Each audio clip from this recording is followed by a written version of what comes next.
एक बात सदा आप लोग याद रखिएगा, गुरु कभी आज्ञा नहीं देते। जो आज्ञा उनके मुख से निकल रही है वो सामर्थ्य है, आज्ञा नहीं। हमारी बात को बहुत ध्यान से और गंभीरता से सुनिएगा। गुरु आज्ञा नहीं देते, गुरु सामर्थ्य देते हैं। अगर गुरु आपसे कह रहे हैं कि आप सेवा करो, तो ये आज्ञा नहीं है। इसका मतलब है गुरु ने सामर्थ्य भी दी है सेवा की, वो सेवा आपसे बनेगी। गुरु अगर कह रहे हैं कि आप कुंभ जाइए, तो इसका मतलब आज्ञा नहीं है, सामर्थ्य दी है कि कुंभ में हमारा कोई कुछ नहीं बिगाड़ेगा। कितनी भी भीड़ हो, हम स्नान करें, कुछ भी हो, सब संपन्न हो, क्योंकि गुरु के मुख से निकला है। और यह भी बात है कि आप गुरु के प्रति निष्ठा कितनी रखते हो, तब गुरु की सामर्थ्य भी उतना ही रूप धारण करती है। अगर निष्ठा आपकी केवल किंचित मात्र है, तो गुरु की आज्ञा सामर्थ्य वह भी किंचित ही होगी। लेकिन गुरु आज्ञा के प्रति आपका भाव सुदृढ़ है, पूर्ण विश्वास के साथ आप आज्ञा का पालन करते हैं, तो गुरु आज्ञा नहीं सामर्थ्य देते हैं। हमारे गुरुजी ने हमको आज्ञा नहीं दी है, हमारे पूज्य पिताजी महाराज ने हमको सामर्थ्य दी है। आपकी सामर्थ्य से ही हम कर रहे हैं। व्यास मंच पे बैठने से 1 घंटा पूर्व हमारी दीक्षा हुई थी। प्रथम बार व्यास मंच पे बैठे 20 जुलाई 2015, और उसी दिन बस 3 बजे से कथा थी और हमारी कोई 11-12 बजे दीक्षा हुई। हमारा गुरु दीक्षा दिवस भी है। तो उस दिन सुन लो, बस सुन लो उस दिन आज्ञा नहीं दी है कि जाओ जाकर के व्यास मंच को सुशोभित करके अब कुछ अपने भाव प्रस्तुत करो। तब से लेके आज तक और आज से लेके अनादि तक हम जो भी कुछ कहेंगे वो गुरु आज्ञा नहीं है, गुरु की सामर्थ्य है। और ये मैंने अनुभव किया, क्योंकि हमारा सौभाग्य कि हमारे गुरु ही पिता हैं। तो पिता रूप में तो पुत्र का पिता का संबंध एक विचित्र होता है, अलग होता है। अब आप सबका कैसा है आपके पिताओं के साथ हमें नहीं पता, हमारा तो बड़ा संकोच ही है। हमारे पिताजी हमारे बगल में ही रुके, पर हम दिन में एक ही बार मिलते हैं बस। हमारा फोन पिताजी 5 बार उठा सकते हैं, पर हम हफ्ता में 1-2 बार ही करते हैं बात। संकोच ये सबसे ही है, परिवार में सबसे। कल यहाँ उत्सव जब प्रारंभ हो गया ना, तो उसके बाद मैं अपने घर वालों से मिला। कई लोग कहते हैं महाराज जी हमारे बालक आपके जैसे है, जाए निकाल के फेंक दोगे बाहर, हमारे जैसे है गए तो। घर परिवार से ज्यादा हमारो ऐसा नहीं है कि भाव नहीं है, पर बन नहीं पाता, क्योंकि लाल जी के पीछे ही पड़े रहे, पूरे दिन कथान में और इनमें व्यस्त रहे, तो इतनी ज्यादा व्यवहार निभा नहीं पाते घर परिवार के जो निभाने चाहिए एक बालक को। और उसके पीछे कारण यह है कि हमको पिता ने सामर्थ्य नहीं दी, हमको गुरु ने सामर्थ्य दी है। तो गुरु ने जो सामर्थ्य दी उसका निर्वहन हम कर रहे हैं। 365 दिन में से 300 दिन तो भगवत चर्चा में ही व्यतीत होता है, और ये गुरु सामर्थ्य। पिता ने आज्ञा दी होती तो घर में ही लगे रहते, पिता ने सामर्थ्य दी होती, पिता की आज्ञा होती तो शायद परिवार पे ही ज्यादा फोकस रहते।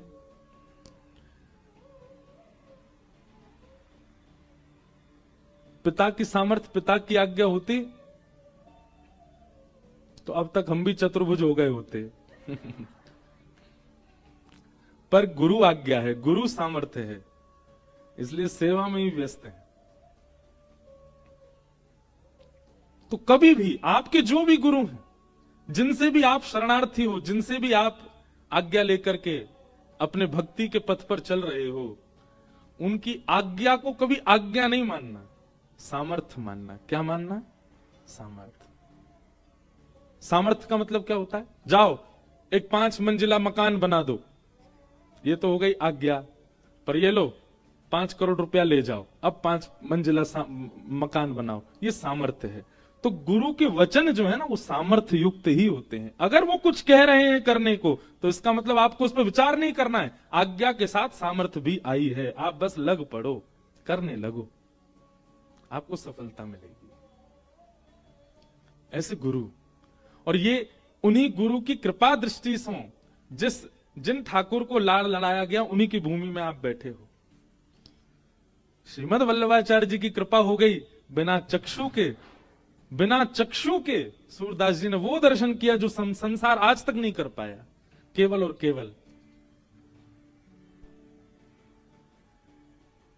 श्री वल्लभ नख चंद्र छटा बिन, श्री वल्लभ नख गाओ चंद्र छटा सब जग माही अंधेरो भरोसो, दृढ़ चरणन के रो, दृढ़ चरणन के रो भरोसो, दृढ़ चरणन के। अगर सूरदास जी की बात माने तो सूरदास जी तो स्पष्ट कह रहे हैं कि और कुछ करना ही नहीं है आपको, केवल अपनी गुरु आज्ञा को सर्वश्रेष्ठ मान करके उसका पालन करो, बस। ये गुरु आज्ञा ही आपका उद्धार कर देगी, गुरु आज्ञा से ही आपका सब काम बन जाएगा। सूरदास जी कहते हैं, साधन और नाहिया कली में, साधन और नाहिया कली में, जासो होत निवेरो भरोसो, दृढ़ चरणन के रो, दृढ़ चरणन के रो भरोसो, दृढ़ चरणन के। और केवल सूरदास जी नहीं, हमारे अष्ट सखाओं का नाम बताओ। सूरदास, कृष्णदास, नंददास, गोविंददास, छीत स्वामी, परमानंद दास, कौन बचे? कुंभन दास। कितने है गए? 7। एक और कौन बचे हैं? कुंभन दास जी है गए, कौन बचे? चतुर्भुज दास। इनको कैसे भूल जाओगे? गोवर्धन वासी इन 8 सखाओं ने केवल एक ही बात का पालन किया है, एक ही नियम का पालन किया है, एक ही क्रिया को अपने जीवन में किया है। क्या? गुरु आज्ञा। केवल गुरु के प्रति दृढ़ विश्वास, और उस दृढ़ विश्वास का फल इन अष्ट सखाओं को क्या मिला? इस कलिकाल में श्री गोवर्धन की तलेटी में साक्षात खेलते कूदते आनंद करते साक्षात श्री जी बाबा प्राप्त हुए। जिन श्रीनाथ जी को आप दर्शन करने जाते हैं, उन श्रीनाथ जी को जब निहारते हो ना, उस समय देखा करो ये वही हैं जो गोविंद दास के संग छुपन छुपाई खेलते थे। जब उन श्री जी बाबा को देखा करो तो यूं सोचा करो ये वही हैं जिनने सूरदास को अपनी कारी कमरिया पधराए के गड्ढे में से बाहर निकारो। ये वही ठाकुर जी हैं। जब देखने जाते तो ये भाव से देखा करो, तो आपको और तत्परता और तटस्थता लगेगी दर्शन में। आप केवल ये देखने जाओगे श्रीनाथ जी के दर्शन करने, तो आप दर्शन करके बाहर आ जाओगे। किसी एक सखा का ध्यान करके जाओ, उस सखा की पूरी लीला सुन के जाओ, और तब जाकर के ठाकुर जी का दर्शन करो और सोचो ये तो नंद दास के लाला हैं, ये तो कृष्ण दास पे कृपा करो वारे। आहा, मेरो मन गिरधर छवि पे अटक्यो। कौन गा रहे? कृष्णदास। कृष्णदास की प्राण न्योछावर, यह तन जग सिर पटक्यो। तो अष्ट सखाओं ने क्या किया? गुरु आज्ञा को आज्ञा ना मान करके गुरु की आज्ञा को सामर्थ्य माना। और गुरु ने क्या सामर्थ्य प्रदान की कि इस घनघोर कलिकाल में, इस कलयुग के समय में द्वापर प्रकट कर दिया। साक्षात खेलते कूदते नंद नंदन सामने आ गए। कुंभन दास की दाढ़ी पकड़े ठाकुर जी, और दाढ़ी पकड़ के कुंभन दास के घर में आरसी लाए। सो तिलक स्वरूप जब कुंभन दास जी लगावे, सो ठाकुर जी उनकी गोद में बैठ के, यही श्रीनाथ जी उनकी गोद में बैठ के कहें, चल कुंभना तिलक स्वरूप कर अपनो। कुंभन दास जी कहें, उठो ने हटो तो जाऊं, जल में मुख देख के फिर करूं। ठाकुर जी बोले, मैं देख रहा हूं ना, मैं बता तो जाऊंगा, वैसे कर। कुंभन दास जी श्री पधरा रहे हैं, उर्द पुंड लगा रहे हैं, और ठाकुर जी बता रहे हैं, हाँ सीधा हो, बिल्कुल खींच ले, है गो नीचे तो ने गोल घुमाए ले, हम बे ठीक लगो है ने, अब यहां तक खींच ले, खींच गो, बीच में एक बिंदा धर दे। एक कुंभना ने एक बढ़िया सो कर चंदन घिस के, अब ठाकुर जी अपने हाथ से कुंभन दास की बिंदी पधरा देते हैं। ठाकुर जी आरसी बन जाते हैं कुंभन दास की, तब कुंभन दास तिलक स्वरूप करते हैं अपना। किस कृपा से? केवल गुरु कृपा, केवल गुरु सामर्थ्य। और वही श्रीमद् वल्लभाचार्य हमको और आपको 4 आज्ञा दे रहे हैं बस। धर्म, अर्थ, काम और मोक्ष वैष्णव के क्या होने चाहिए? तो कल जिस प्रसंग से हमने प्रारंभ किया, वृत्रासुर की स्तुति।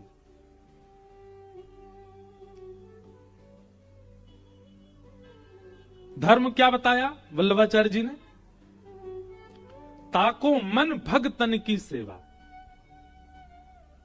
भक्तन की सेवा। भगवत सेवा अगर आप करते भी हैं, एक बार को ठाकुर जी की इतनी बड़ी सेवा ना करो चलेगा, लेकिन वैष्णव सेवा बहुत विस्तृत करो। किसी वैष्णव की, किसी संत की, किसी प्रवक्ता की, किसी भगवत भाव वाले की सेवा वो ठाकुर जी से विशेष करो। वाकी सेवा से ठाकुर जी की सेवा अपने आप विशेष रहती चली जाएगी। लेकिन हम लोग ठाकुर जी की सेवा में खूब विस्तार कर रहे हैं, वैष्णवों की सेवा नहीं करते। आपको पता है ये उत्सव, यहाँ लाल जी जितने ठाटसों विराज रहे हैं, जितने ठाटसों आनंद कर रहे हैं, यहां सारी व्यवस्था भी लाल जी करते हैं। चाहे जो भी व्यवस्था जैसी भी है आपकी, थोड़ी बहुत अगर ऊपर नीचे भी है रही है तो भी ठाकुर जी कर रहे हैं व्यवस्था, इतनी तो सहनी पड़ेगी। कई लोग बेचारे पटेल समाज में रुके, हम भी वहीं रुके। हम पता वहां क्यों रुके? हम इसलिए रुके कि कोई कल को कोई ये शिकायत ना करे हम इतनी दूर क्यों रुक दिए, तो हम कहेंगे मैं भी तो रुका हूं यहीं पे ही, हम भी वहीं रुके। लोग बाग बहुत शिकायत करते हैं उत्सवों में, हमको ऐसा रंग नहीं चाहिए, हमको यूं कर दिया, हमको यूं कर दिया, हमको ये नहीं मिल रहा, हमको वो खाने को नहीं मिला। ये मन में तब थोड़ी पीड़ा सी तो होती है कि उत्सव है। आपको पता हम 2 घंटा सो रहे हैं रात में। अब आप कहोगे तुम्हारे लाला को उत्सव, तुम्हारी गरज पड़े तो सो, नहीं तो मत सो। कहने वाले लोग ऐसे भी कह देते, पर मैं बार बार कहूंगा, जहां उत्साह की अतीत पार होती हो उसी को उत्सव कहते हैं। जहां हमारा गला बिल्कुल कथा लायक है ही नहीं इस वक्त, क्योंकि नहीं सोते तो खराश सी रहती गले में, लेकिन बस आनंद है, उत्साह है। हमारा मन तो करे कल चित्र विचित्र बाबा गा रहे, हमने अपने सब धाम धुल्ला से पंडित जी उठा उठा के खूब उछाले। मैंने कि आज तो केवल उछाले हैं, कल तो गेंद पे खेलूंगा यूं उठा उठा के। 4 लोग आगे 4 लोग ले पकड़ बेटा कैच। आनंद आवे, यही तो उत्सव है। उत्सव वो थोड़ी हाथ पे हाथ धर के बैठे, हम तो बस हाथ ही हिला देंगे, इतना ही नाचते हैं, इससे ज्यादा नहीं। ये कोई उत्सव है? अवाद्यंत विचित्राणी वादत्राणी महोत्सव, श्रीमद् भागवत के 10वें स्कंद में उत्सव देखो कैसे नाच रहे हैं, कैसे गा रहे हैं ब्रजवासी, एक के ऊपर एक चढ़े हुए हैं, विचित्र विचित्र वाद्य बजा रहे हैं हाथंसों, अलग अलग राग रागनीन में गा रहे हैं, एक दूसरे की राग रागनीन को फीकी करवे काज एक दूसरे की टांग खींच रहे हैं, ऐसा उत्सव मना रहे हैं। वही तो उत्सव है। सोवे की सुध नहीं, खावे की सुध नहीं, पहनवे की सुध नहीं। एक बार लाल जी के उत्सव में जो हम बगलबंदी पहने वो बगल से फट गई, यहां से कहीं फंस गई, इर्ज गई। सब बोले दूसरी पहने, मैं ना अब तो यही में नाचूंगा। फटी बगलबंदी में नाचे पूरे। 2-4 ने देख ली, बोले महाराज जी आपकी बगलबंदी फटी भाई। मैंने की श्री जी बाबा की लीला सुने कर, वो लीला सुनी है। एक बार गोविंद दास से ठाकुर जी बोले, हे गोविंदा, हाँ मेरो दाल बाटी पावे को मन है रोए, तू अपने खिरक में तैयारी कर ले। गोविंदास बोले मंदिर में 56 भोग की सामग्री आ रहा होगा, तब वो भूखे रह जाओ। हमारे लाल जी श्री जी बाबा खावे के बड़े शौकीन खवैया ठाकुर हैं। एक से एक सामग्री सिद्ध करो, और आप जरूरी नहीं कि बना के मंदिर ही लेके जाओ, अपने घर में ही सिद्ध करो, वहीं आह्वान करो, लाला बहुत जोर को साग बनवाए, आ जाओ पा जाओ, ऐसे ही आह्वान कर लो, आ जाएंगे ठाकुर जी। ऐसा प्रिय लगा ठाकुर जी को। कई सारी लीला में कल रात में भी पढ़ रहे हो, ठाकुर जी स्वयं बनावे वारो जब ठाकुर जी को बनाए के नई नई वस्तु पवावे ना, ठाकुर जी वासे रीझ के कभी कभी वो बनावे बैठे हो, ठाकुर जी बगल में आके खड़े रह जाएं और फिर बता मैं ने क्या में केसर और डाल दे, ने क्या में खांड की मिश्री और पधराए दे, ये देख नेक और बढ़िया है जाएगा, ने क्या में तू इलायची पीस के कूट के डाल दे, ठाकुर जी बताओ मैं फिर वासो प्रसाद सिद्ध हो गए।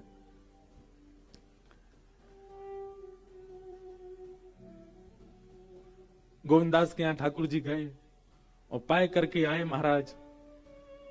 संग में एक झाड़ू लगावे वाले की गोद में बैठ के चले गए। सो गोविंदास बोले हमारे काज इतने नियम बना रखे हैं, खुद कहीं भी बैठ जाओ, जाओ स्नान करो। ठाकुर जी बोले देख गोविंदास शीतकाल है रो, अभी तो नहाऊंगा ना मैं। गोविंदास बोलो कछु नहीं, आचमन कर लो, आचमन तो कर लो। ठाकुर जी गए और गोविंद कुंड पर जाके आचमन कर रहे हैं। अपवित्र पवित्रो वा सर्वावस्थांगतो पिवा स्मरेत पुण्य, यही श्री जी बाबा आचमन कर रहे हैं, नानो नहीं पड़े, छीटा डाल रहे हैं अपने ऊपर। इतने में ही गोविंदास गए, बोले बताओ वेदन में ऐसे ऐसे नियम बनाए हैं अपरस के, और खुद देखो छींटा मार रहे हैं अपने ऊपर। वहां में भी उंगली नेक बोल रहे हैं, पूरा हाथ में नहीं ले रहे, ठंडो जल है, ठंड लग जाएगी। अच्छा लाड़ले जो रहे में कहा, उनको शीतलता भी बहुत ज्यादा लगे। श्री जी बाबा भी बड़े लाड़ले। सुबह सुबह मंगला में दर्शन करियो। आज कौन कौन आए हो लाल जी की मंगला में? बहुत बढ़िया, इतने कम ही आए करो।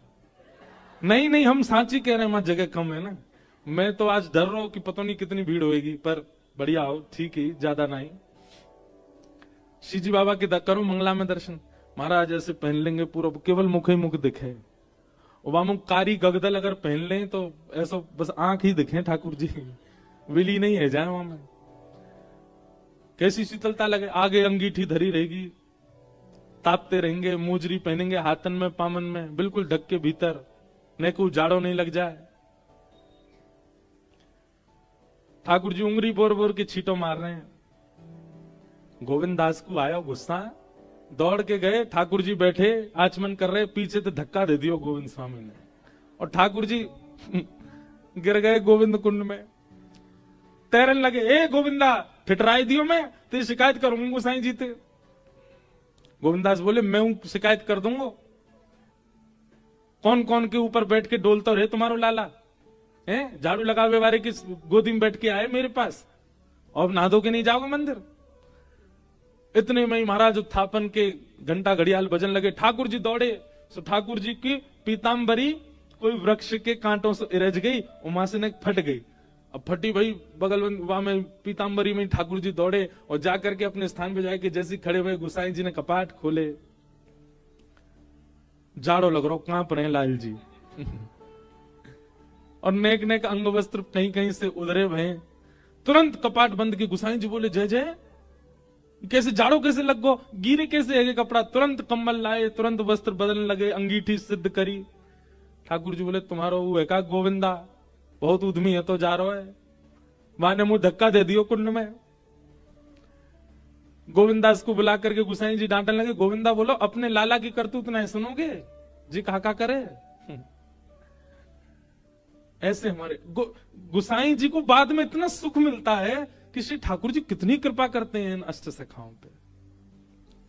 और इन सब कृपाओं का केवल एक ही कारण है, भरोसा दृढ़ इन चरणन के। गुरु के प्रति जो भरोसा है, ठाकुर के प्रति नहीं, भगवान के प्रति भरोसा तो सबका हो जाता है, ठाकुर जी के प्रति भरोसा तो सबका प्रकट हो जाता है, पर ठाकुर जी के जन के प्रति विश्वास प्रकट हो तब कल्याण होगा, तब कृपा होगी, तब अनुग्रह होगा। तो गुरु आज्ञा नहीं देते, क्या देते हैं? सामर्थ्य, सामर्थ्य देते। हम तो अपने ऊपर देख रहे हैं, हम किसी योग्य नहीं थे, पर केवल हमारे गुरु ने हमको सामर्थ्य दी, और उन्हीं की सामर्थ्य से आज आप सबन को भी आनंद करा रहे हैं, खूब नचा रहे हैं, खूब आनंद कर रहे हैं, स्वयं भी आनंद में है। इतने वैष्णव, इतने बालक, इतने सब सखा हमारे, सब इतने प्रसन्न हैं, केवल एक गुरु की सामर्थ्य से। ऐसे गुरु को बारंबार प्रणाम, और धन्य है कि हमारे गुरु जी भी ऐसे हैं कि हम जब चाहें तब पकड़ के बुला लें।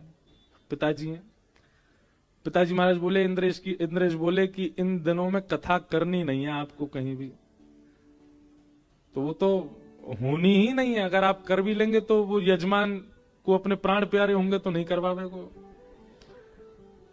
अगर कोई सोच भी रहे हो कि इन तिथियों में पूज्य पिताजी की कथा करा ले, तो वो हमसे आके मिले पहले, प्राण प्यारे होंगे तो ही करवावे को। वहां से भी कहेंगे यहीं आ जा, जो सेवा कथा में करनी यहीं कर दे, उत्सव में वैसे खर्चा बहुत हो गए। बोलो गिरिराज धरण की। भैया ये तो कथा हमारी आपकी बातचीत है, उत्सवात्मक कथा है ना, तो सब आनंद है। सच्चिदानंद रूपाय विश्वोत्पत्त्यादि हेतवे तापत्रय विनाशाय श्री कृष्णाय वयम नमः। भगवान के 3 रूप हैं, सत्य, चैतन्य और आनंद। सबसे पहला ठाकुर जी सत्य हैं, उनके प्रति असत भाव नहीं होना चाहिए। असत भाव किसको कहते हैं? एक बात बोलें, आपको यदि अपने आर्त समझते, कष्ट, आपको यदि अपने आर्त ठाकुर जी के सामने जाकर के याद आ रहे हैं, तो आप कहीं ना कहीं ठाकुर जी को असत मानते हो। बहुत बड़ी बात कह रहे हैं, बहुत ध्यान से सुनिएगा। श्री जी बाबा सामने हैं और आप सामने जाते, बाबा मेरो बेटा ऐसा है रोए, बाबा मेरी मैया क्यों है गयो, बाबा मेरी यो ए लाला ने कछु कृपा कर। अगर ये आरती याद आ रहे हैं, इसका मतलब आप ठाकुर जी को सत्य नहीं मानते, आपके अंदर असत भावना है, इसलिए ठाकुर जी के सामने जाके भी आपको कष्ट याद आ रहा है अपना। ठाकुर जी के सामने जाके जब जब कष्ट प्रकट हो, तब तब अपने ऊपर प्रश्न उठाइएगा, हम क्या भजन करते हैं? पूरी दुनिया के आगे कष्ट याद आ रहे हैं, इनके आगे, आनंद कंद के आगे। कंद किसको कहते हैं? एक होती है शकर कंद। क्या होती है? खाइए, अभी शीत में ही खाते हैं उसको। कंद का मतलब क्या होता है? भीतर जिसके मीठा मीठा भरा हो, शक्कर भरी हो, उसको कहते हैं शकर कंद। ठाकुर जी कौन है? आनंद कंद। उनके भीतर आनंद ही आनंद है, उनके सन्मुख आनंद ही आनंद है, उनके प्रसाद में आनंद, उनकी आरती में आनंद, उनके गायन में आनंद, उनकी कथा में आनंद, उनके संस्पर्क की जो भी वस्तु आपके सामने आएगी सब में आनंद है, इसलिए उनका नाम आनंद कहते हैं, इसलिए वो आनंद कंद है। वास्तव में आप असली दर्शनवाद ना मानियो कि लाइन में लगे तब तक याद हती, हे श्रीनाथ जी हमारे इतने संकट चल रहे हैं, आप कृपा करियो, जैसी दर्शन देंगे ना मैं पूछूंगा सब। लेकिन जैसे ही ठाकुर जी के सामने गए, भूल भाल गए, कहा सोच क्या सोच रहा हूं, अरे मैं कहा सोच रहा हूं बाहर कौन कौन से कष्ट है, पीड़ा है, बता तो दूं, लेकिन याद ही नहीं आई। इतने में वो सबरे वहां के जो सेवक रहे वो ले महाराज हाथ में कपड़ा, चलो चलो आगे बढ़ो। उनको यही सोचियो मधुमंगल श्रीदाम आई है, ठाकुर जी के नेक नेक सेवा के काज। अब पता चल गई ना लाला हमारो, ये पता कैसी बात है। देखो ठाकुर जी ने जब गिरिराज जी उठाए ना, तो 7 दिना तक गिरिराज जी उठावे के बाद सब ब्रजवासीन के चित्त में लाला की इतनी महिमा है गई, इतनी महिमा है गई। अब तक जो ठाकुर जी को देख करके हास्य विनोद क्यों करते, अब ठाकुर जी जा गरी से निकल जाए ना, वह गरी के लोग आरती थाल लेके आ जाए, अरे लाला तेने गिरिराज जी उठाए, तेने इतना बड़ा पर्वत उठायो, सब तेरी जय जयकार करें, सब पूजें, नेक हमारे घर में पाम पधराए दे, नेक हमारे घर बैठ जा, नेक हमारे घर में दृष्टि कर जा। ठाकुर जी की इतनी महिमा है गई। मधुमंगल श्रीदामा बोले लाला की बड़ी महिमा है गई, अब सिक्योरिटी भी चाहिए लाला को। तो मधुमंगल श्रीदामा अगल बगल में ऐसी कपड़ा ने लेके चले, और जो जो लाला को प्रणाम कर, सुन लाला स्पर्श करके गंदो मत कर, हमारी कल ले मार के भगा दे आगे, यहीं ते काम चला अपनो। तो ये जितने मंदिर में आपको सेवक देखे ना, ये मधुमंगल श्रीदामा सुबल तोक तन सुखा मन सुखा धन सुखा, ये सबरे वही है। और बीच में लाला देख ऐसे बैठा रखो बिल्कुल, लाला तू हिलियो भी मत, तो को पूछो देख कितने लोग आ रहे, हम देख लेंगे सबन ने, और जो चढ़ावा आओ वहां में तो बंटवारा कर लेंगे। दृष्टि बदलो, अपनी भावना बदलो, सब बदल जाएगा। ठाकुर जी आनंद कंद हैं, ठाकुर जी का स्थान आनंद कंद है, ठाकुर जी के कीर्तन आनंद कंद है, ठाकुर जी की कथा आनंद कंद है। उसके भीतर प्रवेश करने पर अगर आपको अपने कष्ट याद आ रहे हैं, इसका मतलब अभी आपके भजन में इतनी सामर्थ्य आई नहीं है। आप जो नाम जप कर रहे हो, आप जो ब्रह्म मुहूर्त में उठकर के परिक्रमा प्रदक्षिणा कर रहे हो, आप जो कथाएं श्रवण कर रहे हो, सबका फल व्यर्थ जा रहा है, क्योंकि ठाकुर जी के सन्मुख जाके भी कष्ट याद आ रहे हैं आपको। ठाकुर जी के सामने हम तो अपनी बता रहे हैं, हम तो जैसे ही जामे ना, हमें तो लीला याद, हमें जो हम कथा से सुना वो लीला याद आती है। आप वही हो जिन्होंने अजब कुमारी के संग जो है खूब चौसर खेल खेल करके और वाक को आनंद कियो। अजब कुमारी कथा पता है? ठाकुर जी के संग चौसर खेलती, और जैसी खेलती महाराज वो इतनी निपुण खेलवे में कि वहां से कोई जीत ना सके। लेकिन जब जब ठाकुर जी के सामने आके खेलती तो कैसे खेलती, एक बार अपनी चाल चलती और फिर दूसरी बार ठाकुर जी की तरफ से चाल चलती। ठाकुर जी भीतर खड़े खड़े देख रहे हैं। लेकिन जैसे बड़े लोग बालकन को खुश करवे के काजे जबरदस्ती अपनी हार माने, ऐसी अजब कुमारी रोज हार जाती ठाकुर जी से। और ठाकुर जी मंद मंद मुस्काए, जीत गयो मैं जीत गयो, मैं तो आनंद में जीत गो। अजब कुमारी बोली, जाने ना है, मैं ही जिताऊं इन्हें रोज। लेकिन एक दिन अजब कुमारी बोली, आज ना जीतन दूंगी। और आज जैसी अजब कुमारी आकर के बैठी और वाने महाराज ऐसे ऐसे पासे डारे ठाकुर जी के आगे। श्री जी बाबा के प्रश्वेत के बिंदु प्रकट है गए, पसीना आने लगो ठाकुर जी को। सब रे सखा, सब मंदिर के सब जन खड़े होके देख रहे हैं। वो सब कह रहे हैं, बाबा श्री जी बाबा, श्रीनाथ जी आज तो हार रहे हो, अजब कुमारी जीत रही है। और अजब कुमारी ऐसे ऐसे पासे डारे, ठाकुर जी बेचारे घबरा गए। वास्तव में श्री ठाकुर जी को पसीना आने लगे। अजब कुमारी ने जैसे नेत्र भर के देखे श्री ठाकुर जी के मुखमंडल पर प्रश्वेत देख करके, अजब कुमारी बोली, हार गए, थक गए, मैं जिताए दूंगी आपको, लेकिन मेरी एक बात माननी पड़ेगी। ठाकुर जी मनी मन बोले, तू जो कहेगी सब काम करूंगा, तू मुझे जिता दे बस। और अजब कुमारी ने जीतते जीतते ऐसे पासे डारे कि स्वयं हार गई, ठाकुर जी जिता दिए। जैसे ही ठाकुर जी जीते, सब जय जयकार करने लगे, अरे हमारे लाल जी तो कौन जीत सके, हमारो लाला सर्वश्रेष्ठ है, हमारे लाल जी सबसे ऊपर। अजब कुमारी मनी मन सोचने लगी, जिताए हैं लेकिन मेरी इच्छा पूरी करनी पड़ेगी। ठाकुर जी ने कही, बता। बोले, मैं रोज ना आ सकूं गिरिराज जी, अब आप कृपा करो और पधारो मेवाड़ और विराजो में। और वही अजब कुमारी के लिए श्री ठाकुर जी मेवाड़ आ गए। अच्छा, ऐसा मैंने हमारे वैष्णव वल्लभ कुल के ग्रंथन में पढ़ी। कई लोग यह बात को माने ना माने, बात सब अपनी अपनी एक है। पर ऐसी एक कथा मैंने पढ़ी कि श्री गुसाई जी एक बार द्वारिका यात्रा पर जा रहे तो वे मेवाड़ रुके, तब ठाकुर जी गिरिराज जी में ही विराजते। बहुत ध्यान से सुनियो। तो मेवाड़ में तब गुसाई जी को यहां कछु अनुभव भयो, और गुसाई जी ने तब आज्ञा करी कि यहां श्री जी बाबा कभी पधारेंगे और विराजेंगे। लेकिन जब तक गुसाई जी धरातल पर रहेंगे, ठाकुर जी ने आज्ञा कर दी अजब कुमारी से भी कि मैं ब्रज छोड़ के नहीं आऊंगा। जब तक गुसाई जी तब तक नहीं आऊंगा। तो जब तक गुसाई जी रहे तब तक ठाकुर जी गिरिराज जी में ही रहे।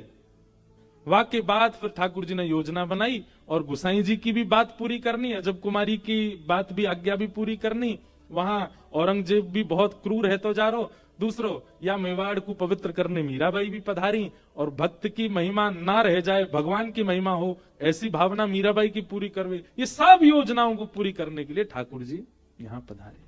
लेकिन ऐसी भावना और ऐसी बात भी कही गई है कि श्री गुसाई जी ही फिर दोबारा पधारेंगे, कभी अवतार लेंगे, फिर से वल्लभ कुल में ही यहीं यहाँ के सेवायत परिवार में फिर से गुसाई जी को ही अवतरण होएगा, और वे श्री जी बाबा को फिर से लेकर के श्री गिरिराज जी पधारेंगे, फिर से गोवर्धन में विराजेंगे। तो मैं तो भैया एक बात कहूं, हे गुसाई जी कृपा करो, आप ऐसे पधारो कि हम लोगन के नेत्रन के सामने ही श्री जी बाबा गिरिराज जी आ जाएं, गोवर्धन में विराजें और वहां विराज के सेवा सुख पावें। ऐसी भावना भी है। तो ठाकुर जी कौन है? ठाकुर जी सत्य हैं। ठाकुर जी को प्रथम स्वरूप कहा है सत्य। आप यदि उनके सामने जाकर के अपने कष्टों का चिंतन भी कर रहे हैं तो आप ठाकुर जी को असत मान रहे हैं। क्यों? ठाकुर जी सब जानते हैं। तुम जानत सब अंतर्यामी, तुम जानत सब अंतर्यामी, करनी कछु ना करी, ओ करनी कछु ना करी, मोरी राखो लाज हरी, मोरी राखो लाज हरी। राखो लाज हरी।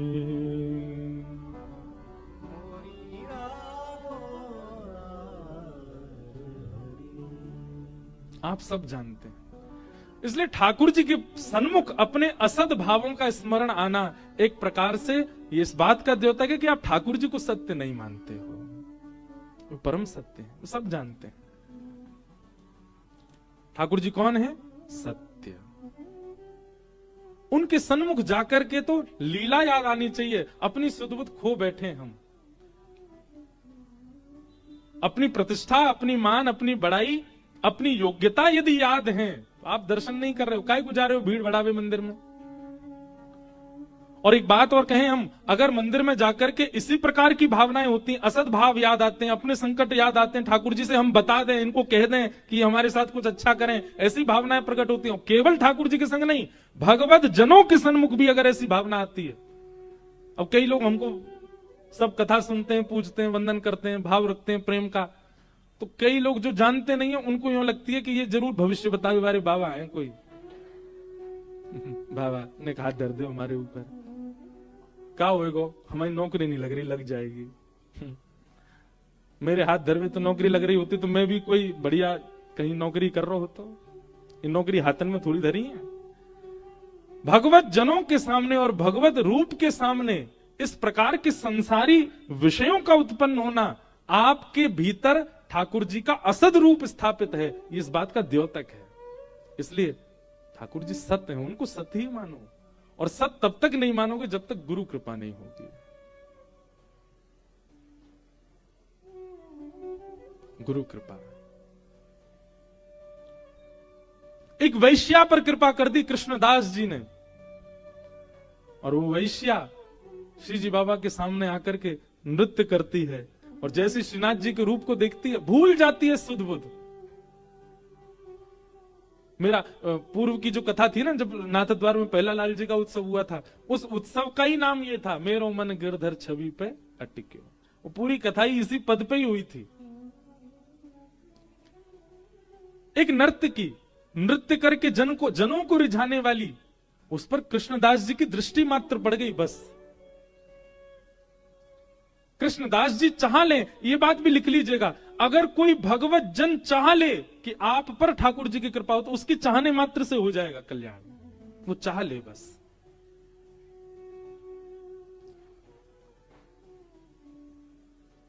मेरो मन गिरधर छवि पेट क्यों, मेरो मन गिरधर छवि पेट, मेरो मन गिरधर छवि पेट क्यों, मेरो मन गिरधर छवि पेट, मेरो मन गिरधर छवि पेट क्यों। गाओ। मेरो मन गिरधर छवि पेट क्यों,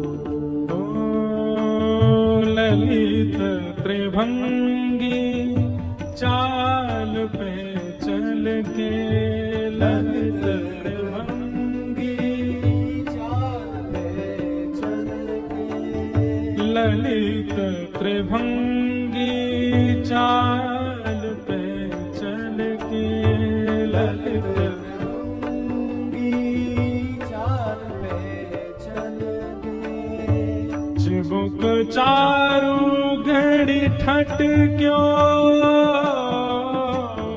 चिबुक चारू घड़ी ठट क्यों। ये पद बहुत भावों को याद दिलाता है मुझे। नाथ द्वार का प्रथम उत्सव याद आता है इस पद से। श्री जी बाबा का वह स्वरूप कृष्णदास, उस नृत्यांगना का वह नृत्य, सब याद आता है। ठाकुर जी की छवि प्रकट होती कैसी है? ललित त्रिभंगी चाल।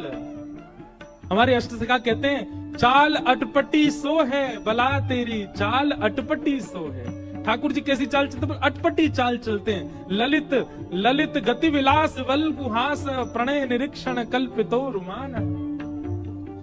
भले ही श्री जी बाबा श्रीनाथ जी में सीधे खड़े हैं, पर जब चलवे की स्थिति आवे ठाकुर जी टेढ़े मेढ़े ही है के चले। और टेढ़े मेढ़े ऐसे नहीं कि कुछ विचित्र लगते हो, वो चाल ही ऐसी है कि वह चाल पे ही मोहित रह जाएगा कोई देख लेगो तो।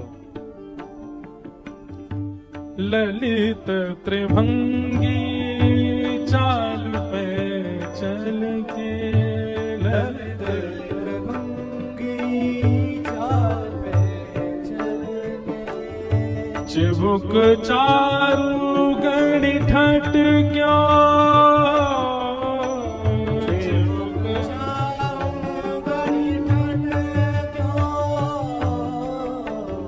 चिबुक चारू गणी ठट क्यों, चिबुक चारू गणी ठट क्यों, मेरो मन गिरधर छवि पे क्यों, मेरो मन गिरधर छवि पे, ओ मेरो मन गिरधर छवि पे।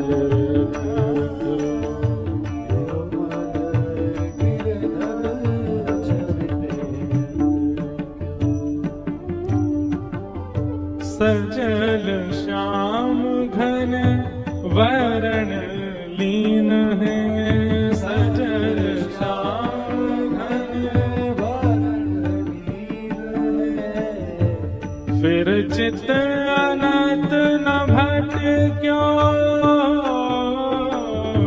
फिर चित अनंत न भट क्यों, कृष्ण दास किए प्राण न्योछावर,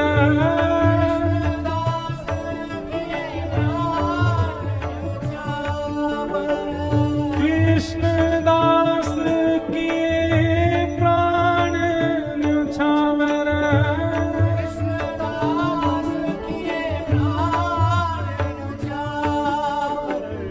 यह तन जग सिर पट क्यों,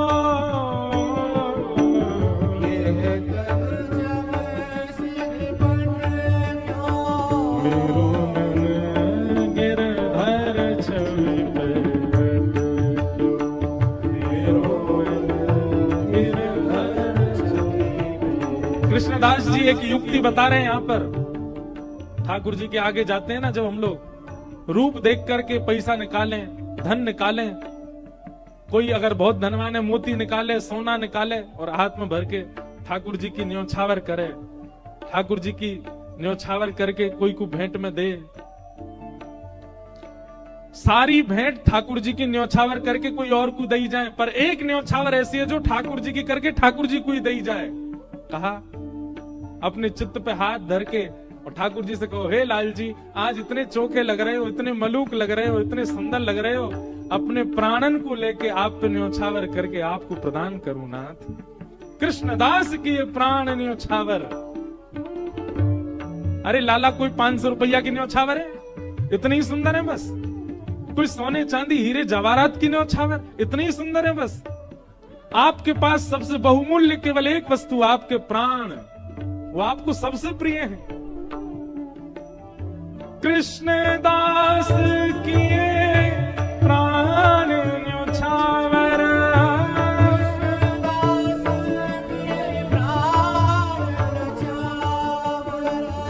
यह तन जग सिर पट क्यों, यह तन सिर पट क्यों, मेरो मन गिरधर छवि पे क्यों, मेरो मन गिरधर छवि पे, मेरो मन गिरधर छवि पे।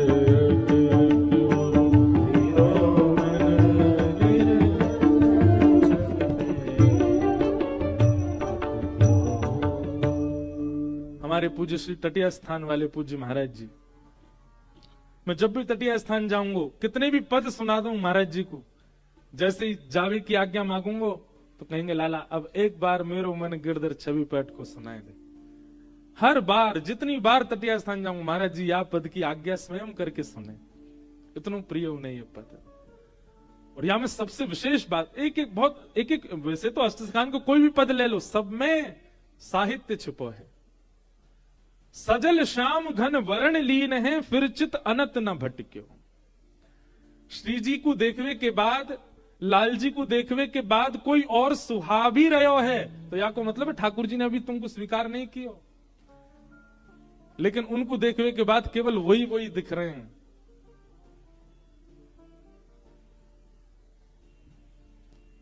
हमारे ब्रज में एक सखी भाई, उनको नाम पता कहा, चित्रा सखी। बरसानी में स्थान भी है चित्रा सखी जी को। चित्रा सखी वो, उन्होंने जोगन भेष धारण किया था। उनका नियम था कि वे जब तक रहेंगी किसी पुरुष को देखेंगी भी नहीं, स्पर्श तो बहुत दूर की बात। चित्रा सखी जी ऐसे रहती थी। लेकिन उनका नाम चित्रा सखी इसलिए क्योंकि वो चित्र बनाने में निपुण, और यह सरस्वती की विद्या थी उनको। सरस्वती जी ने वरदान दिया था, जाको एक बार देख लेंगी, एक बार देखते ही यथावत वा को चित्र प्रकट कर देंगे।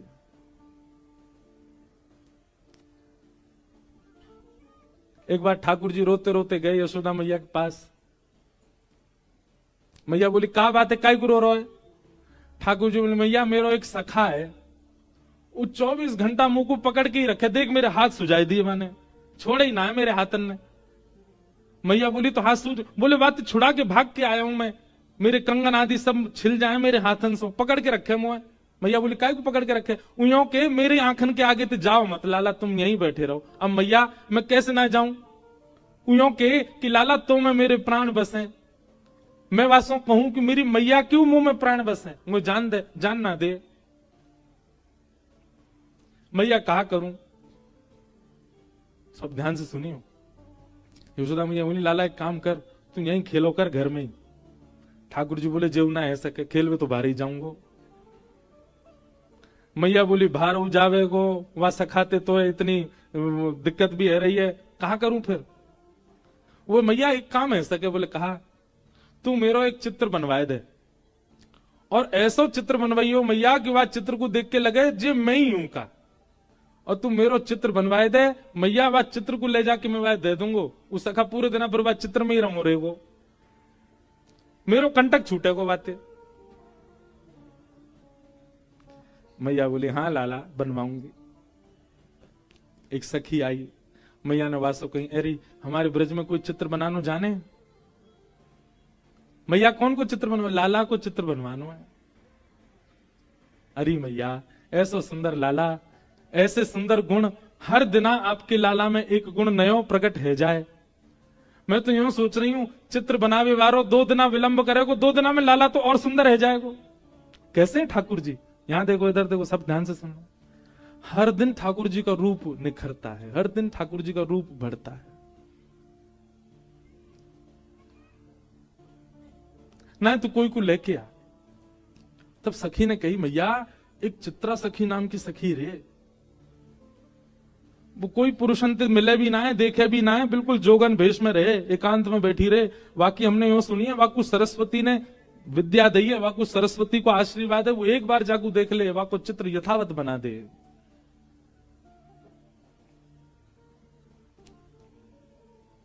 मैया बोली जो कहेगी सो दूंगी, वाकु तू लेके आ, मेरे लाला को चित्र बनवाए दे।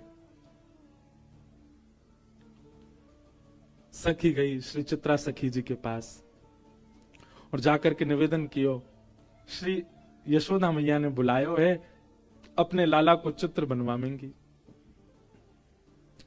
चित्रा सखी बोली मैं ऐसे कोई के चित्र ना बनाए करूं, ऐसे सबन के चित्र ना बनाऊं मैं, और मेरा कोई एक स्वभाव, मुंह को केवल सरस्वती जी की कृपा है मुंह पे चित्र बनावे की आज्ञा उनकी, बाकी ऐसा थोड़ी कि जो बनाया वही के चित्र बनाती रहूं।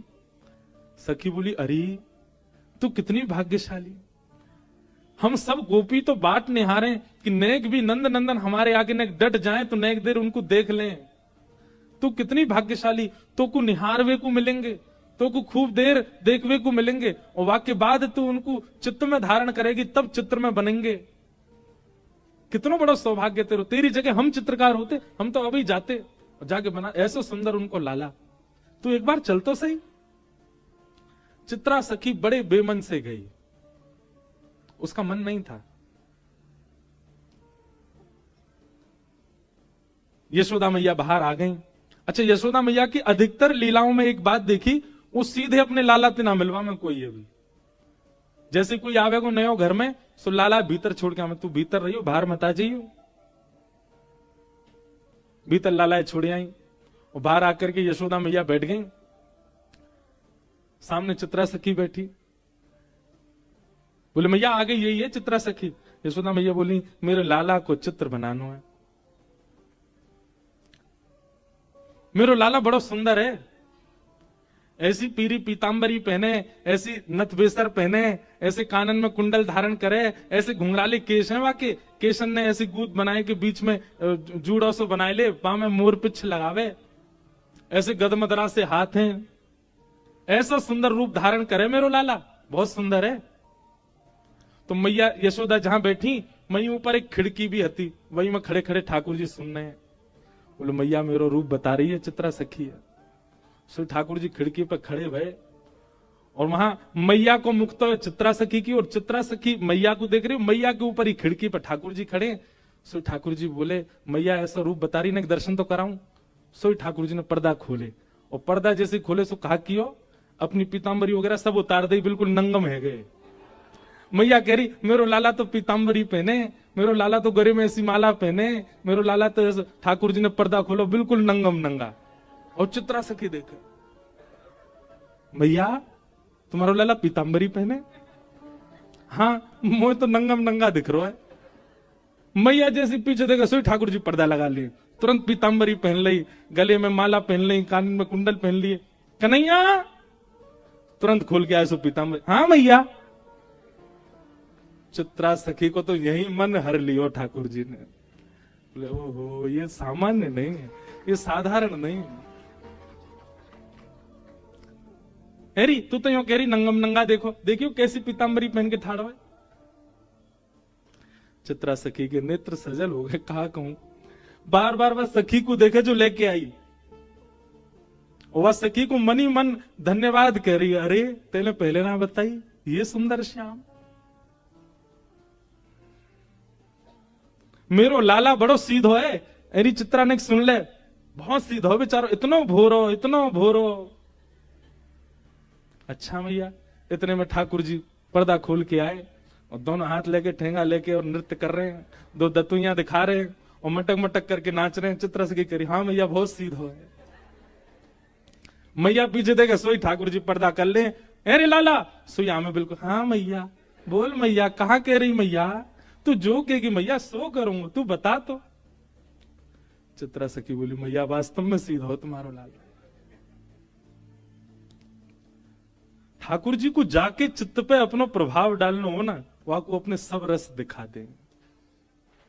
और जाके चित्त को ठाकुर जी को कोरो ही छोड़ना हो ना, वहां को श्री जी बाबा हर दिन एक जैसे ही लगेंगे। कल भी ऐसे ही है। हमारे पूज्य नाना जी, जब मैं कभी श्रीनाथ जी नहीं आयो, आपको जान के आश्चर्य होगा, हम गिरधर लाल की सेवा, लाल जी हमारे घर पधारे इतनी कृपा करके। मैं 19 वर्ष की आयु में पहली बार नाथ द्वार आयो, 19 वर्ष बाद। 19 वर्ष तक तो हमने श्रीनाथ जी केवल चित्र में ही देखे। 19-20 वर्ष की आयु में पहली बार आयो मैं, और तब से महाराज ऐसे पकड़े, लाल जी ने ऐसे पकड़े, हमें तो सुबह मंगला में अलग दिखे। सुबह मंगला में ऐसा अनुभव हुए कि लाला की आंख खुली ना है, गुसाई जी ने उठाई दिए, जमाई सी ले रो लाला, मानो ऐसा ठाकुर जी को देख के मंगला में अनुभव हुए। ठाकुर जी कह रहे ने को और सोन दो, काई को आए गए हो सवेरे सवेरे। वहां से में लोग जय जयकार करें, घंटा घड़ियाल बजे, तो मुझे ऐसा लगे लाले यूं कह रहूंगे, अरे भैया धीमे धीमे करो आवाज, अभी सो के उठाऊं मैं। सुबह को पद गामे ना,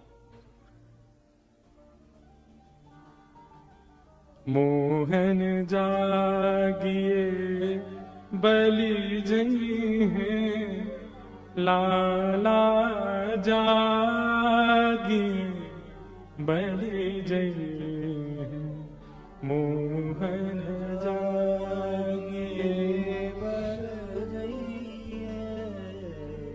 लाला जागिए